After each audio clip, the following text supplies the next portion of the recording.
Hello, everybody. My name is Vanessa Simpson, your host to the Pain to Purpose podcast. This is episode number 16, new and fresh, but we have beautiful souls coming our way with such miraculous stories and are really changing and impacting the world. And so today we have Tom Paladino. He is a energy researcher with over 25 years of experience developing healing techniques designed to help people all over the world to recover from pathogenic infection and experience true health and wellness. Tom, I'm so grateful and honored to have you on today. How are you? I am very well. It's a pleasure. Thanks for the invite. Oh, of course. Yes, absolutely. So, Tom, how did you just bump onto this path of being an energy researcher and healing? And how did this even happen? It's that's a great question. Obvious question. It's God's design. I could say that I was inspired by the scientist Nikola Tesla when I was younger, and I read about Tesla and his incredible technique, his incredible discoveries. And in some way, I wanted to be able to duplicate what Tesla had achieved. So to prepare the audience, we're going to speak about scalar energy, which is non-physical. It's quantum energy. Some people call it consciousness or the mind of God. It's not electrons or protons. It does not have mass.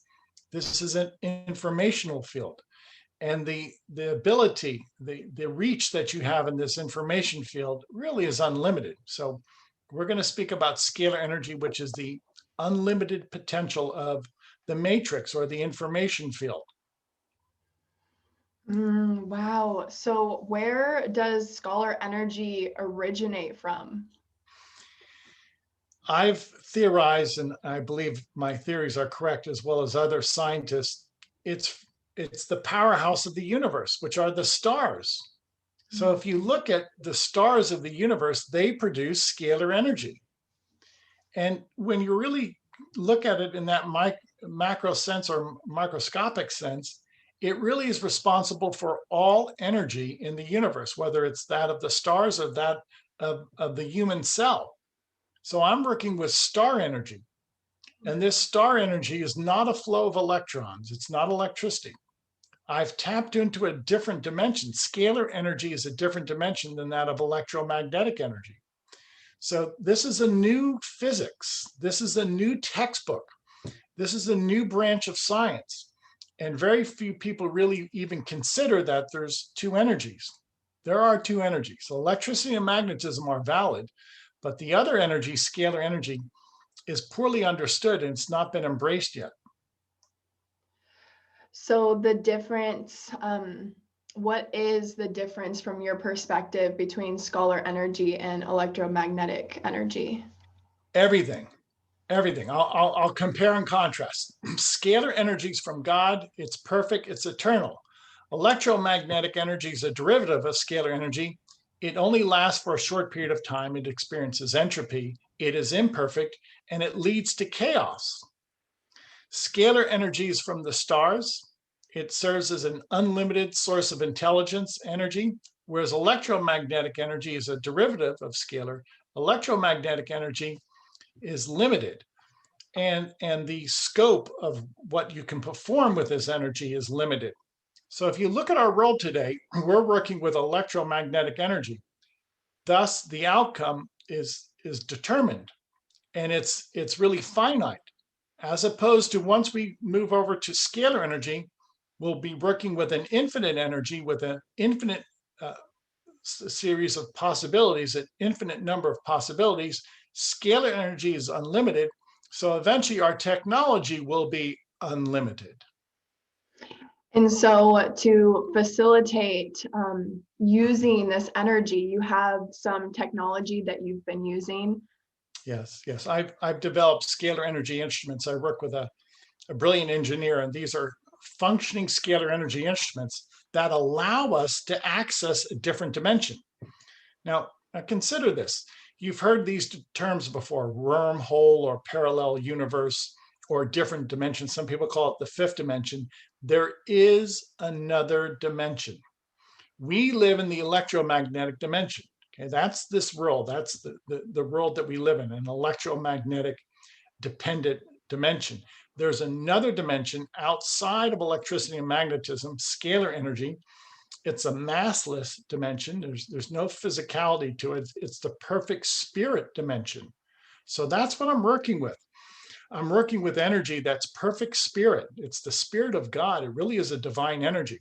So I'm not encumbered by electrons or protons. I'm not encumbered by the elements of the periodic table. It's an information system that has no encumbrance. It has no drawback. It has no obstacle. So in summation, a scalar energy paradigm has no obstacles. It has no drawbacks, whereas the technology that's in vogue today, electromagnetic energy, it has its drawbacks. It has its limits. So what I'm trying to do is introduce people to this paradigm that's unlimited. That's an information system that's unlimited. Which I know on a conscious level, that's what we've been shooting for, is how to reach beyond our limitations. And so when we're talking on scientific terms, getting past the electromagnetic field that's holding these obstacles and limitations, but then just consciously moving to this abundant field where anything's possible. It is. It's as well stated. Anything's possible. Now, what am I getting at? Well, we're in an electromagnetic environment, so we're subject to gravity. If you were in a scalar energy environment, you would not be subject to gravity. You could move about freely without this impediment of gravity, without any G forces. So imagine that. In the future, we'll be able to create anti-gravity instruments by only working in that paradigm of scalar energy that's not subject to gravity. So again, there's so many things that we can do with this technology, and it's simply mind-blowing what we can do. Right. Yeah. And speaking about what we can do, so what have you seen from people healing from using this type of technology? How does that work? Sure. When I work with these instruments, once again, I'm accessing the scalar dimension. I'm not working with electricity or magnetism. So with a scalar energy dimension, I work with people remotely by way of a photograph. I want to share this. People email me photographs. This is my photograph. People will send me a photograph and I work through their photograph because everything I do is an information system. So there's no physical presence in a scalar energy paradigm. There's only an informational presence. My photograph is the informational presence. And with that said, I can access a person, an animal, a plant anywhere in the world by way of their photograph. So it's not a physical connection. It's an intelligent connection. It's an intelligence that can connect by way of what we call quantum entanglement. So once I'm in that paradigm, I have this unlimited reach. I have instantaneous communication through this communication system. And in so doing, I can balance the chakras.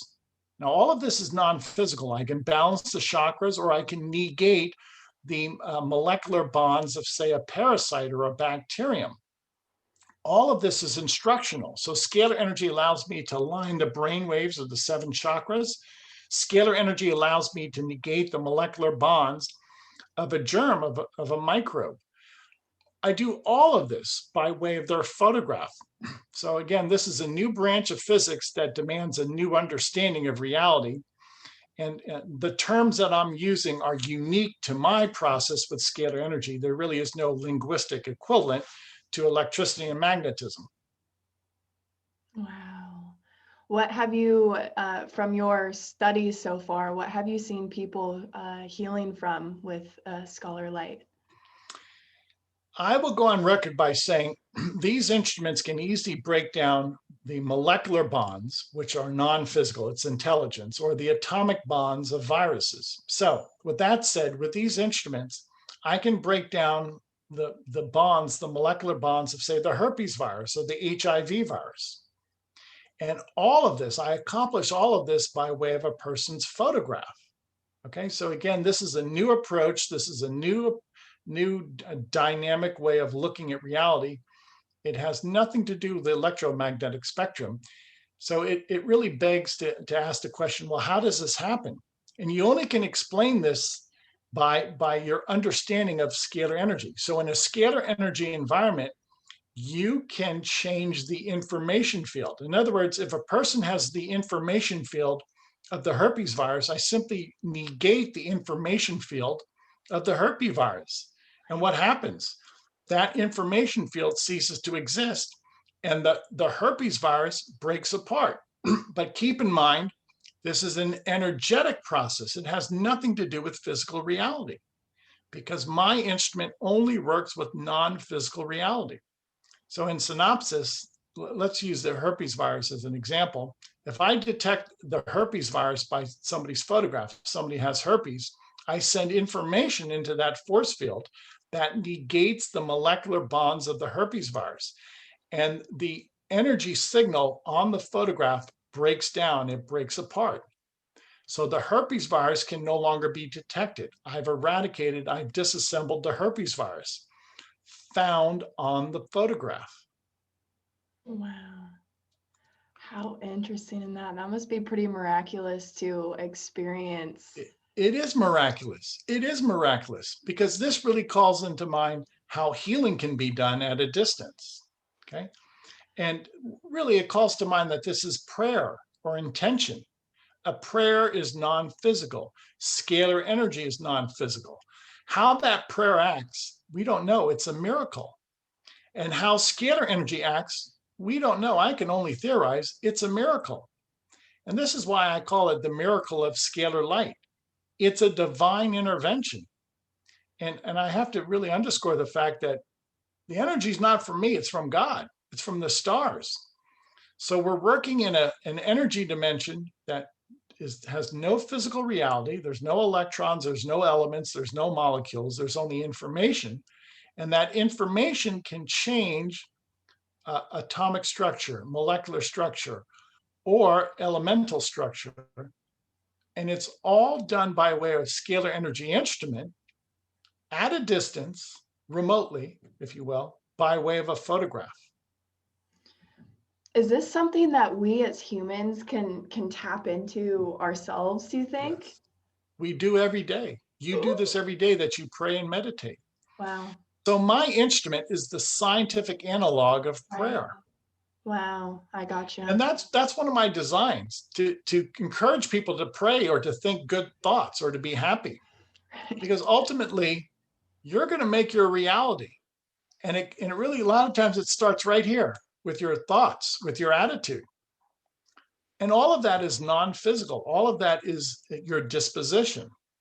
So my instrument, if you will, is a miniature star, but all of us have that star power in our mind or in our heart. Wow. And you don't need a scalar energy instrument to interface with the scalar energy divine dimension. Everybody has a mind, everybody has a heart. Your mind, your human heart far exceeds the capability of my instrument. Oh, I love that. That's so beautiful. Oh, wow. I love seeing science and spirituality merging. It's really beautiful because there's been such a separation, with being super analytical, logical, those type of people, and then those that are more on the spiritual side. But now that we're beginning to mend these two left and right hemispheres of the Yes. brain, and then just within people, it's just beautiful to see. Yeah, I always say that scalar energy, which serves as the cause or the instructions, is really responsible for the universe. What we see, the physical world, is really the end result. It's the effect. So if you really want to take control of your destiny, start with the cause. Concentrate on the cause, not the effect. Wow.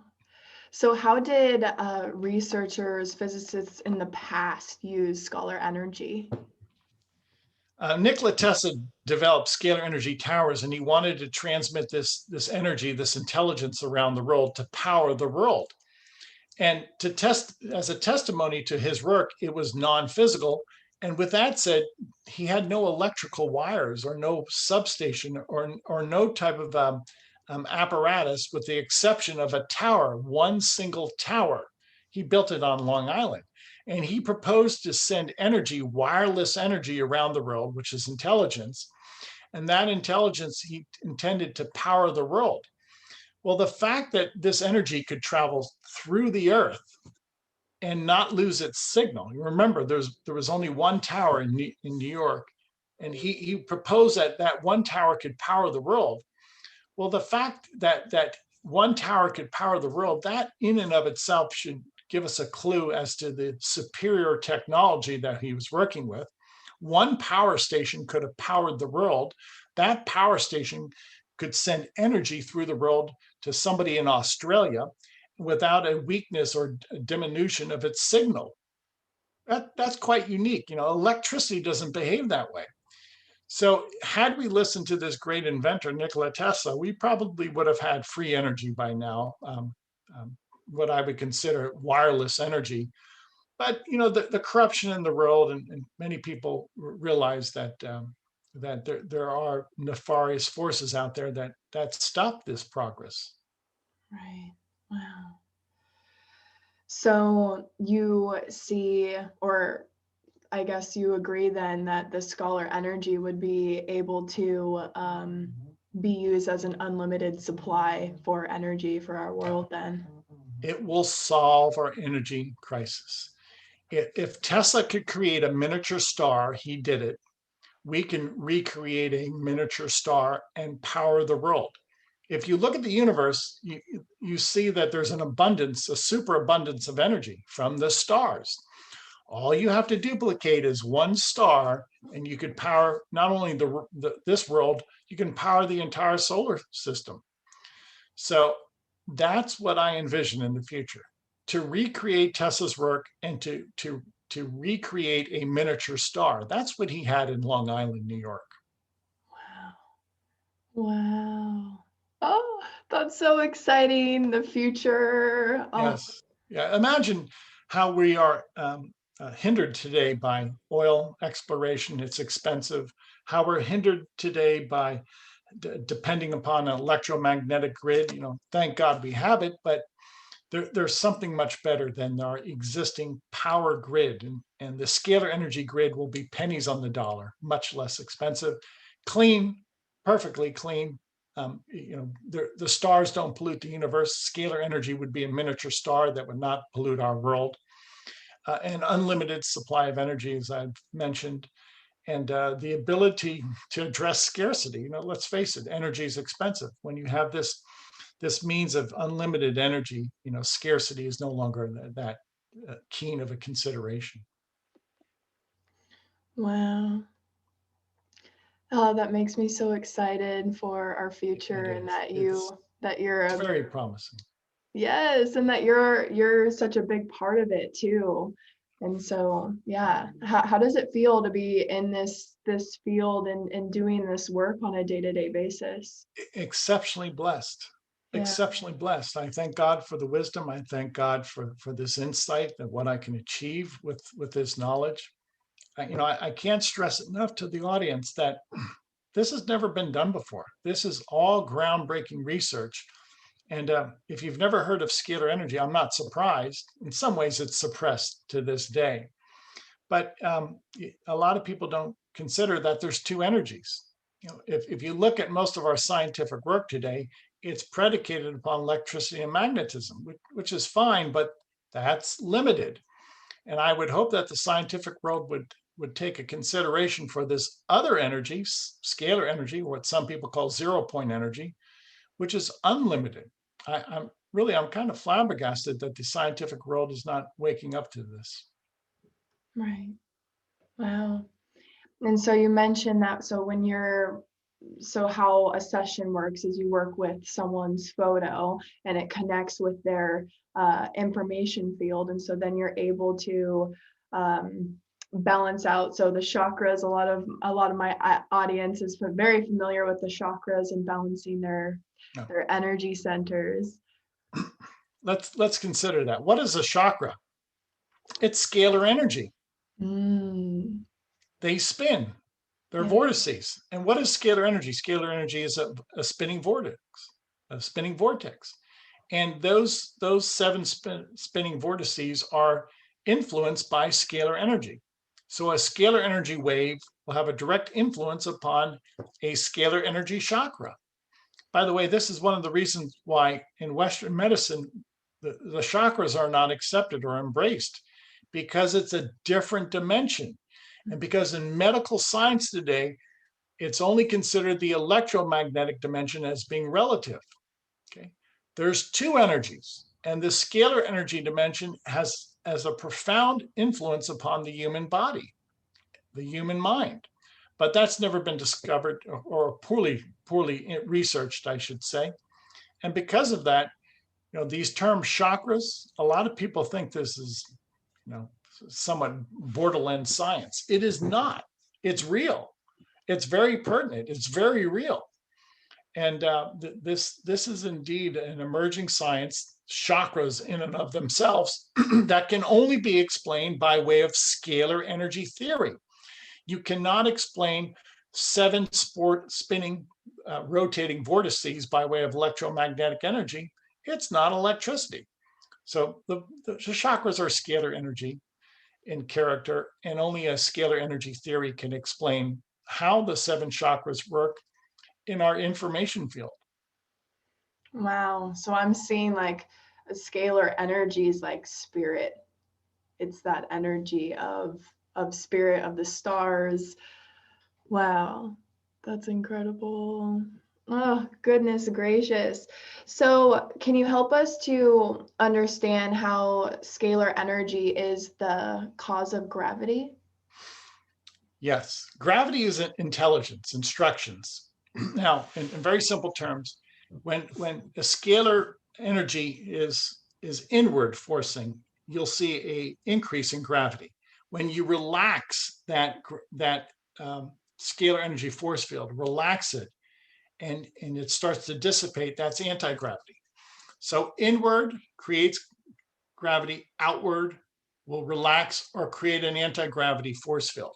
It's that simple. It's that simple. There have been some scientists who have experimented with scalar energy and have been able to overcome gravity.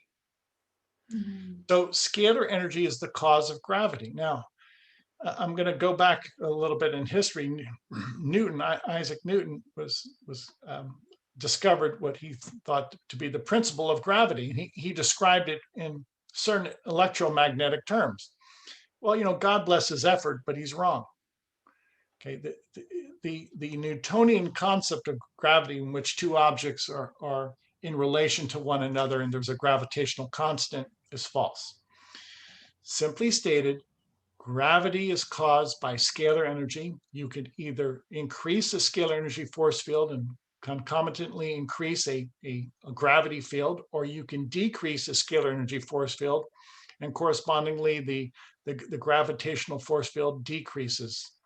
So the cause of gravity is scalar energy. So, scalar energy and human enhancement. Somehow, I would love for you to explain how this is similar to photosynthesis to plants. My predecessor, Galen Hieronymus, planted some garden variety plants in his basement, and he covered the windows. So the plants that he grew in his basement were grown in a perfectly dark environment. And he was able to take a scalar energy instrument and string a wire from the cosmos into his basement, into the potted plants in his basement. And the plants grew in the dark under the influence of scalar energy. So it's come to my conclusion that really scalar energy, the star energy, is responsible for photosynthesis, because Galen had a my predecessor, Galen Hieronymus, had a scalar energy instrument that grew plants in the dark. So there's a component of photosynthesis that we don't understand. Yes, it is an electromagnetic principle in many ways, but the overarching consideration, the overarching animating force is scalar energy. Sunlight, starlight is the overarching animating force of all photosynthesis. Wow, how powerful is this, you guys? We're just I love where we're going and how our consciousness is just expanding to accept this new research that is coming out. At least, hopefully most of us, those of you listening to this, are most likely going to be open to this type of knowledge and research information and not just knock it right at the feet. But so the people that you've worked with so far, as far as the effects after Scalar Light, is it like just improved mood, physically Yes. more energy, sleeping better? Many people tell me that the chakra balancing has served to deepen their dream state, which makes sense because your dreams are non-physical. And when this energy is influencing your brain waves, your chakras, it's going to change your brain waves and your chakras for the better. So many people say that they have a very deep, meaningful sleep without interruption. Some say that the chakra balancing has served to enhance their dream state. Others tell me that the chakra balancing has served to improve their digestion. Now, I can't promise any of that because I don't control scalar energy. God does. But I do have a scalar energy instrument that once I work with your photograph, it does impart that intelligence. It does impart those divine instructions. And the outcome, the upshot really, there's so many factors that I cannot control. But what's really pertinent to note is I'm not working with electricity. I'm working with scalar energy that is all knowing. It's the perfect energy of God, and then I let God do the healing. I've always made it clear that Jesus Christ is the divine healer. It's not me. So I'm working with God's energy, and it's God's healing. So important to remember, especially for those of us energy healers, to know that we are the conductors of this miraculous energy, and it's just such an opportunity, such a gift to be able to be a conductor of such healing forces. You're right. You're right. And as long as you imitate nature, which is imitating the creator, you'll have great success. As long as you don't go against the laws of science, against the laws of the universe, and you're in accord with the universe, in accord with God, you'll have great success. And this is what I've always tried to really inculcate in my research, and I've tried to inspire other researchers. If you're working with technology, imitate nature. Don't go against nature. Work hand in hand with nature and imitate nature. So if you're now a faith healer, or if you're a light worker, you have to imitate nature. That's the only way you're going to be successful. The minute you go contrary to nature, you'll have disastrous results. You won't have any results. So when it comes to imitating nature, so I'm thinking of like just as a practicing healer, allowing the force to not allowing my mind to get in the way, basically just allowing myself to be that conduit. What else do you mean by that, by being an imitation? No, that's very good. I like your thinking. I agree with you. And this is why we see so many faith healers. Let's just use that term, faith healer or light healers. They're very spiritual people because they realize that we are a conduit, as you said. We are a walking battery, a reservoir, if you will, of God's healing energy, of God's healing light. You ever think about people who can lay hands upon you and you're healed? Well, what are healing hands? Those are scalar hands. Those are scalar hands.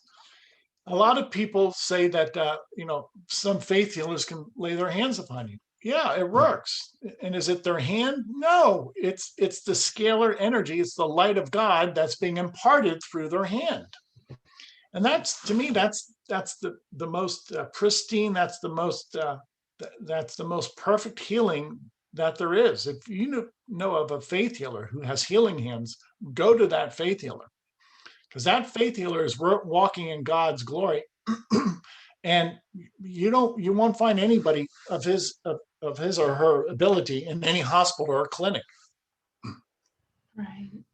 Or at least unrealized. I definitely have a kind of a theory around that those that feel called to be a healer, they have that deeper calling, but society only says there's only this many ways that you can go and do this type of service, at least in the Western world, right? But there is this calling to be a healer, to be of service, that I've noticed with almost everyone that I meet, almost everyone. Yeah, you're very good. Yeah, and taking that into consideration, our Western medical model, I give those in the medical community a great deal of credit, and they're hardworking, good people, and I mean every word of that. But that's not the only avenue to spiritual, emotional, physical health. And many people realize that this realm of consciousness, or this divine energy, has great potential. So when it comes to connecting with Scholar Light, which is, connecting in prayer, meditation, can now that we have like this term for it, and with how you've described it and reiterated that this is star power, this is spirit power, this is the benevolence of the universe, this is God. Do we call upon, I'm connecting to Scholar Energy? How would you suggest us connecting to this and more consciously? By all means, call upon God. The term that's in vogue today with the scientific world, or the scientific community, is scalar energy, or 0 point energy. And that's why I call my website Scalar Light. But most appropriately, it's the light of God. It's God's energy. It's the blessing of God. So to be more personal, please be more personal. Ask God to heal. It's the light of God. That's what I'm working with, the light of God. Wow, Tom. So wonderful. So this has been completely amazing, and I'm just so excited for where we're going to be going with this research. And I'm super excited that I got to do this free trial with you. So how can those that are listening get involved? My website is scalarlight.com. Anybody in the world can visit the website and register for 15 days of free sessions. All you do is send us your photograph. You email us your photograph. So with that said, I want you to please consider scalarlight.com. Visit the homepage. It's rather conspicuous. You won't miss it. 15 days of free sessions, no questions asked. Send your family members and pets, get their permission, and we will work with you free of charge for 15 days, no questions. Wow, how beautiful is that, you guys? Free energy healing. Wonderful. Thank you, Tom. Is there any last words of wisdom that you'd like to share with us? Many times I conclude my thoughts with this common notion: be happy. Okay, do the best you can in life. Okay, and as long as you keep your life simple, and you are an honest person, and you follow these directives and these guidelines that God has given, you'll be very happy. You'll be very successful. So I always try and encourage people to live in God's light. That's what I'm working with, God's light, and things will work out. Even though it's a troubled world, conduct yourself to the best of your ability. Be happy, and just acknowledge God's blessing every day. Wow. Oh, wonderful, you guys. Thank you so much, Tom, and your dedication to this work. As an energy healer myself, and a teacher as well in Reiki and shamanic practices, just helping people tap into this universal force that has such deep, ancient, embedded wisdom within it, that you can share with the world in your own unique divine expression. Just know that it's within you, that you have unlimited power. And I'm not even coming from a place of like, I'm perfectly healed or I got it all figured out. I'm 23 on my way, but I every day just acknowledging what Tom mentioned, acknowledging this divine gift of this day. And even though those doubts and fears may come through, just know that it is from the mind, and we are working with powers such greater. So thank you, Tom, and namaste, everybody.